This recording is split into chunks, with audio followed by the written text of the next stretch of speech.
You are welcome in the lesson of English grammar. Our today's topic is parts of speech. Parts of speech किसी भी English beginner के लिए, English learner के लिए एक important topic होती है और विदाउट पार्ट्स ऑफ स्पीच हम इंग्लिश के बारे में नहीं सीख सकते हैं। तो there are 8 parts of speech in English grammar. The first one is noun. तो नाउन की डेफिनेशन क्या होती है?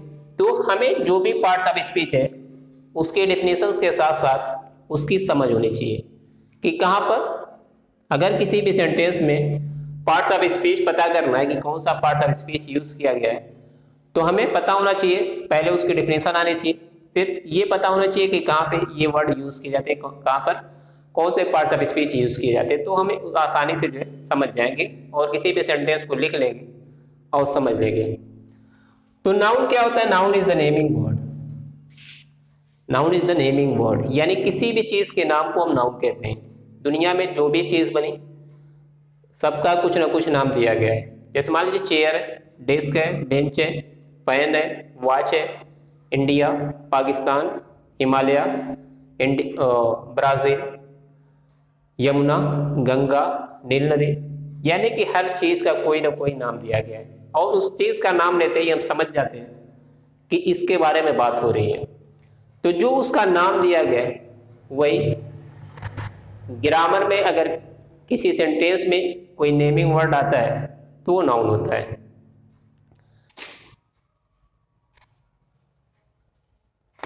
Noun is the naming word या noun is the name of a person, place और थिंग, यानी किसी भी पर्सन के, किसी वस्तु के, किसी जगह के नाम को हम नाउन कहते हैं। तो अगर ये ना लिखकर हम ये इस तरह भी लिखें, noun is the naming word, यानी किसी भी चीज़ के नाम को हम जो है नाउन कहते हैं, तो ये भी सही है, कोई प्रॉब्लम नहीं। तो नाउन जो होते हैं वो 5 तरह के होते हैं: proper noun, common noun, collective noun, material noun, abstract noun. ये क्या गया? Noun is used in place of noun. In place of noun, in place of का मतलब होता है के स्थान पर।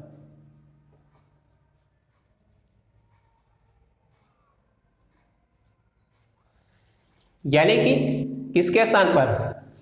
नाउन के स्थान पर। तो pronoun is use in place of noun, यानी कि नाउन के स्थान पर जो यूज किया जाने वाला वर्ड होता है उसे हम पुनाउन कहते हैं। ठीक है, तो नाउन के स्थान पर क्या यूज किया जाएगा? जैसे अगर लिखा गया Ravi is a good boy, Ravi is a good boy, Ravi एक अच्छा लड़का है। लेकिन अब फिर आगे उसके बारे में रवि की और कुछ लिखना है, तो फिर हम उसको बार बार उसको जो है रिपीट नहीं करते रवि को, यानी कि नाउन को बार बार रिपीट नहीं किया जाता है। जब उसको फर्स्ट टाइम लिखा जाता है नाउन, फिर उसके बाद जो है उसको पुनाउन रिपीट करते हैं। तो रवि लिखा गया, अब उसके बारे में लिखना है कि वो कक्षा 4 में पढ़ता है, तो अब ही लिखेंगे, यानी कि उसकी जगह पर पुनाउन यूज करेंगे। अब फिर रवि नहीं लिखेंगे, Ravi reads in class 4th, तो लिखेंगे he reads in class 4th, he is very intelligent boy. अब उसके बाद पुनाउन ही रिपीट करेंगे। तो इस तरह से ही, she, it, you, we, they, I, my, her, his, them, their, ये सारे जो होते हैं ये पुनाउन होते हैं। अब next word is adjective. Adjective क्या होता है? विशेषण। An adjective pronoun. तो एडजेक्टिव जो होता है वो किसी नाउन या पुनाउन को जो है डिस्क्राइब करता है। नाउन या पुनाउन को, नाउन या पुनाउन को डिस्क्राइब करने वाले वर्ड को जो है हम एडजेक्टिव कहते हैं। तो नाउन या पुनाउन को डिस्क्राइब करने का मतलब क्या होता है?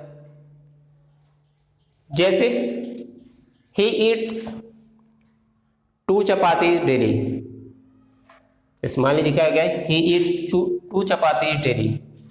तो चपाती इज अ नाउन और उसके पहले यूज किया गया 2, यानी कि उस नाउन के पहले जो यूज किया गया, यानी कि वो बता रहे कितनी रोटी खाता है, how many breads he eats.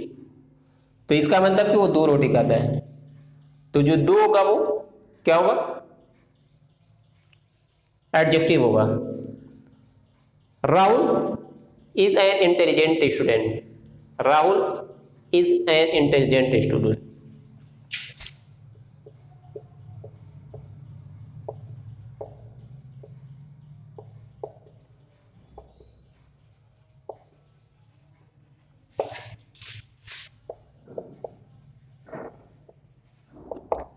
तो यहाँ पे जो वर्ड लिखा गया राहुल, राहुल जो है नाउन है, इज जो है वर्ब है, एन जो है एक आर्टिकल है, और इंटेलिजेंट जो कि इस स्टूडेंट नाउन से पहले यूज किया गया है और इस नाउन की क्वालिटी बता रहा है कि वो स्टूडेंट कैसा है। तो यहाँ पे लिखा गया है कि वो जो है इंटेलिजेंट है, बुद्धिमान है। तो यहाँ पर ये क्या हो जाएगा, एडजेक्टिव हो जाएगा।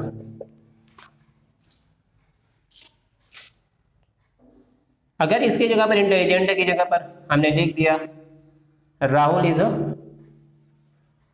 डल स्टूडेंट, यानी कि राहुल एक बोधा स्टूडेंट है। तो अब यहाँ पर डल क्या हो गया, यानी कि जो इस नाउन की क्वालिटी को बताने के लिए जो वर्ड यूज किया जाएगा वही जो है एडजेक्टिव होगा। तो इसकी जगह पर हम कुछ भी लिख सकते हैं, लेकिन जो लिखेंगे वही, जो इसकी क्वालिटी को बताएगा वही क्या होगा, एडजेक्टिव होगा। तो adjective, he is very brave boy, he is very brave boy. तो यहाँ पे जो ब्रेव है, यहाँ पर ब्रेव क्या है, एडजेक्टिव है, क्योंकि यहाँ पर बॉय,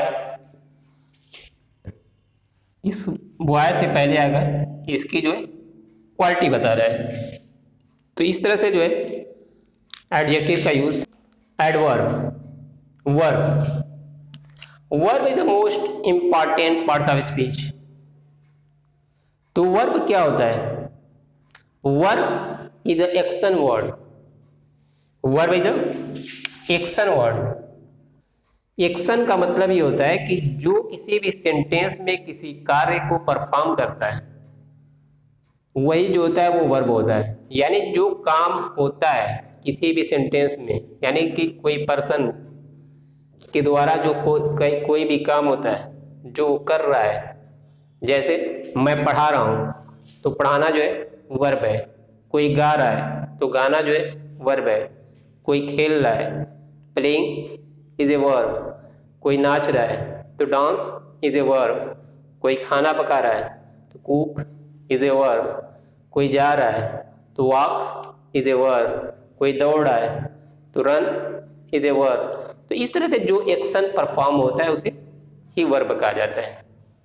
तो किसी भी सेंटेंस में एक वर्ब को होना कंपलसरी होता है। Without a verb there is no sentence. अगर वर्ब नहीं तो सेंटेंस भी नहीं।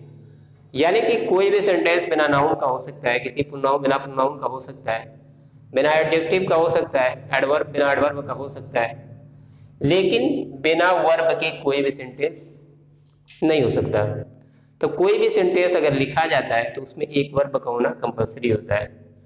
तो verb is a action word.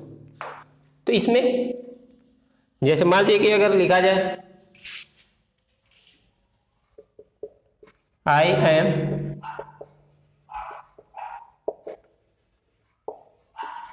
Teaching you, यानी कि मैं आपको पढ़ा रहा हूं। तो अब यहां पर एक्शन क्या हो रहा है, पढ़ाने का। तो पढ़ाना क्या हो गया, वर्ब हो गया, और इसमें इसके साथ एक ऑक्सिलरी वर्ब भी जुड़ा हुआ है जो इस मेन वर्ब की हेल्प कर रहा है, जिसे हेल्पिंग वर्ब भी कहा जाता है। और ये हेल्प क्या करता है, इसके टेंस बनाने में हेल्प करता है। तो ये भी वर्ब है जिसे ऑक्सिलरी वर्ब कह सकते हैं, और इसको जो है मेन वर्ब कहते हैं। तो इस तरह से किसी भी सेंटेंस में जो एक्शन परफॉर्म होता है, जो एक्शन होता है, जो एक्शन किया जाता है, वही जो होता है वर्ब होता है। अब आते हैं एडवर्ब पर।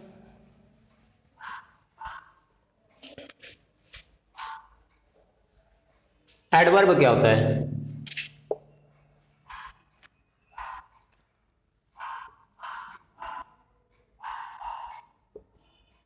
Modify a verb an adjective are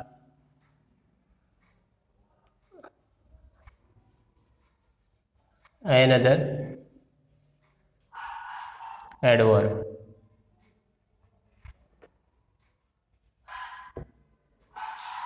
तो एडवर्ब क्या करता है?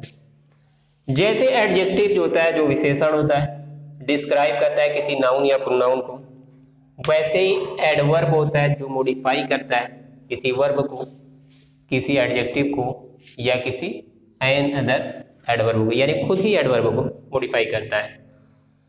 तो एक शब्द में ये भी कह सकते हैं कि जो नाउन या प्रोनाउन को छोड़कर an adverb modify all parts of speech except noun और प्रोनाउन, ये भी कह सकते हैं हम, क्योंकि एडवर्ब प्रीपोजिशन को भी मॉडिफाई करता है, कंजक्शन को भी मॉडिफाई करता है, इंटरजेक्शन को भी मॉडिफाई करता है, यानी वो सिर्फ नाउन या प्रोनाउन जिसको नाउन एडजेक्टिव डिस्क्राइब करता है उसको छोड़कर बाकी पार्ट्स ऑफ स्पीच को जो है एडवर्ब मॉडिफाई करता है। तो मॉडिफाई क्या करता है, कैसे करता है, ये देखते हैं।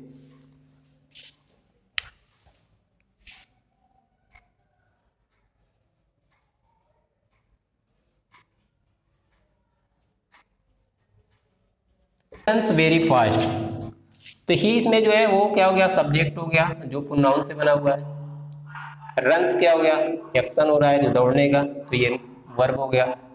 अब वेरी और fast, there are two words here to modify, यानी कि वो दौड़ता है, यानी ये कह सकते हैं ही रन्स, वो दौड़ता है, लेकिन इसमें कोई ऐसा वर्ड नहीं जो ये बताए कि तेज दौड़ता है, धीमा दौड़ता है, कैसे दौड़ता है। अब इसमें एक वर्ड जुड़ा कि ही रन्स फास्ट, अगर मान लीजिए यहाँ से वेरी को हटा दिया जाए तो क्या हो जाएगा, ही रन्स फास्ट, यानी कि वो तेज दौड़ता है।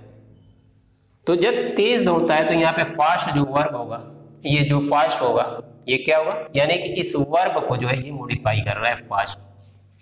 यहाँ पे नाउन को नहीं मॉडिफाई कर रहा है, किसको, रन्स, लेकिन फास्ट, तेज दौड़ता है।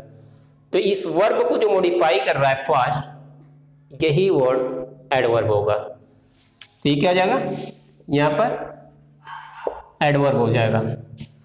अब एक वर्ड है वेरी, और वेरी क्या कर रहा है यहाँ पर, यानी कि ये भी फास्ट को बता रहा है कि दौड़ता है, लेकिन बहुत तेज दौड़ता है। तो अब यहाँ पे जो वेरी वर्ड हो जाएगा, यानी कि ये फास्ट एडवर्ब हो गया, तो यहाँ पे लिखा गया है modify a verb an adjective और एन अदर वर्ब। तो यहाँ वर्ब को मॉडिफाई किया और इस फास्ट को मॉडिफाई किया वेरी, तो वेरी भी क्या हो जाएगा, एडवर्ब हो जाएगा। तो इस तरह से यहाँ पर इस सेंटेंस में जो है एडवर्ब को मॉडिफाई कर रहा है, यानी कि पहला जो है ये फास्ट है, ये वर्ब को मॉडिफाई कर रहा है।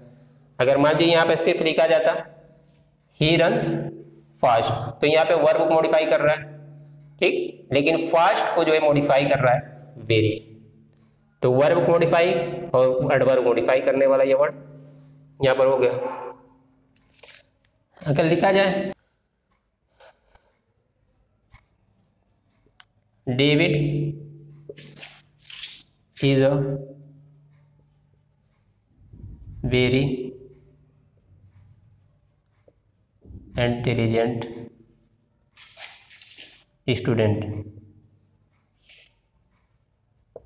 David is a very intelligent student.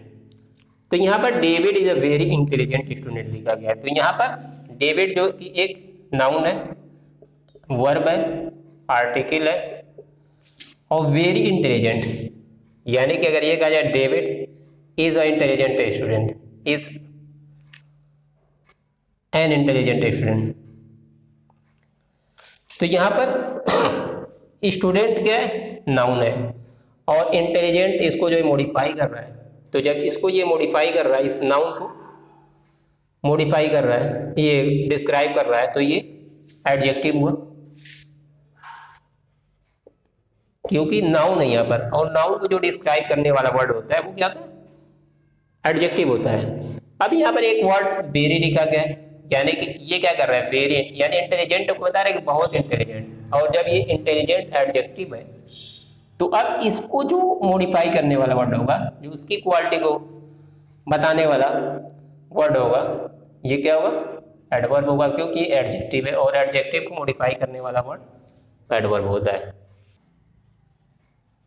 N other words, तो प्रीपोजिशन की जो डिफिनेशन है, ये ऐसा वर्ड होता है जो किसी नाउन या प्रोनाउन के पहले आकर उसका संबंध किसी दूसरे वर्ड से या किसी दूसरी पार्ट ऑफ स्पीच से दिखाता है, शो करता है, उसे जो है प्रीपोजिशन कहा जाता है, उसकी स्थिति के बारे में बताता है। तो प्रीपोजिशन को समझना आसान है कि प्रीपोजिशन होता क्या है।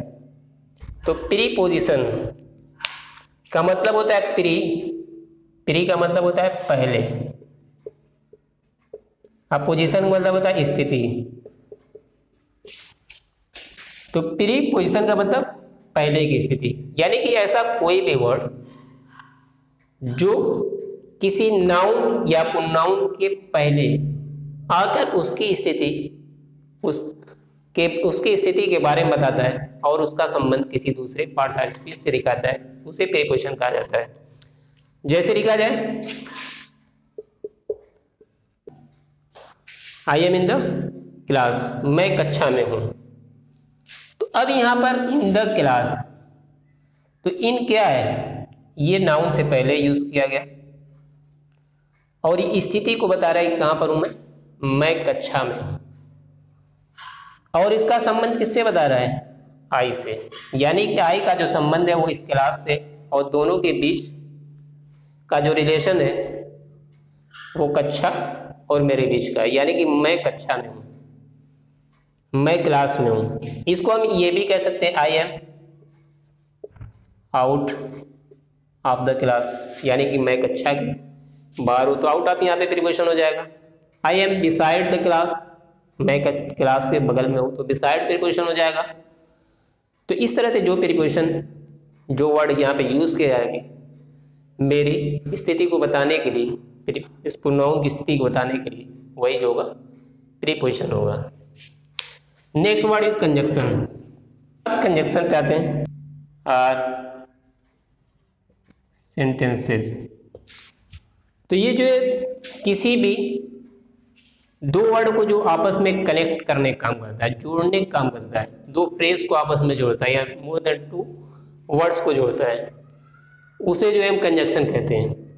तो कंजक्शन का मतलब ही होता है, कंजक्शन यानी कि जंक्शन, जोड़, कनेक्टर से बना हुआ है, कनेक्टर यानी कि जोड़ने वाला। तो ऐसा वर्ड जो कनेक्टर काम करता है, जो जोड़ने का काम करता है, उसे कंजक्शन कहा जाता है। जैसे ही एंड हिज ब्रदर, तो यहाँ पे ही और हिज ब्रदर, यानी कि यहाँ पे इस प्रोनाउन को इस नाउन से जोड़ा है, तो यहाँ पर ये कंजक्शन होगा। आई वर्कड हार्ड, आई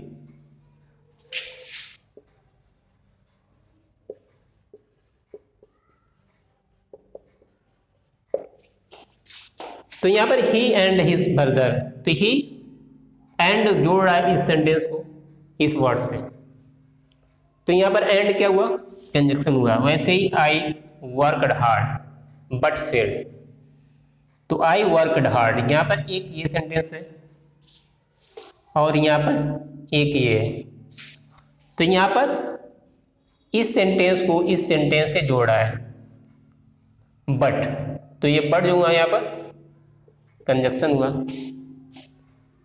तो इस तरह से कोई भी ऐसा वर्ड जो कनेक्टर काम करता है, जैसे मान लीजिए एंड हुआ, बट हुआ, एज वेल एज हुआ, दो, ऑल दो, ये सारे वर्ड जो होते हैं वो कंजक्शन होते हैं। The next word is interjection. Express some sudden feeling और इमोशन, यानी कि ऐसा कोई वर्ड जो अचानक मन में उत्पन्न होता है, उसे जो है इंटरजेक्शन कहा जाता है।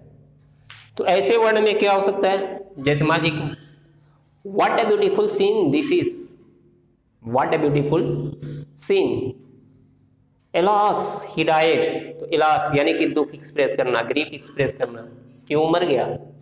हुर्रा यानी कि खुशी एक्सप्रेस करना कि वो जीत गया, वो पास हो गया।